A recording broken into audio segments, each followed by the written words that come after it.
जालन्यामध्ये अवैधरित्या खंजीर बाळगणाऱ्याला एकाला अटक। सदर बाजार पोलिसांची कारवाईमध्ये एक धारदार खंजीर जप्त। पुण्यातील शिरूर हवेलीचे आमदार माऊली कटके आणि त्यांचे बंधू अनंत कटके यांची सोशल मीडियामधून बदनामी करणाऱ्या विरोधात पोलीस स्टेशनमध्ये तक्रार दाखल। धुळ्यात बंदुकीतून हवेत फायरिंग करत व्यापाऱ्याची सोनं असलेली बॅग पळवली। गोळीबार झाल्यानं शहरात एकच खळबळ। पोलिसांकडून आरोपीचा शोध सुरू।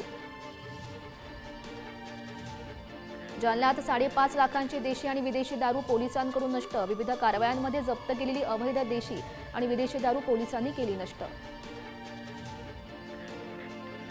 नांदेडच्या अर्धापूरमध्ये मित्रासोबत बहिणीला लॉजवर रंगेहात पकडलं। घाबरून मुलीची लॉजवरून उडी, हात फ्रॅक्चर। तरुणीच्या अल्पवयीन भावानं तरुणाला भोकसलं। सांगलीच्या कुपवाड MIDC मध्ये पत्नीबद्दल अपशब्द बोलल्यानं मित्रांच्या मदतीनं हत्या। या प्रकरणी दोघांना अटक। फरार असलेल्या एका आरोपीचा शोध सुरू। धाराशिवच्या हॉटेल भाग्यश्रीच्या मालकाचं अपहरण, मारहाण करून फेकून दिलं। अपहरण करणाऱ्यांनी जेवण केलं आणि फोटोच्या बहाण्यानं 5 किलोमीटर फरफटत नेलं।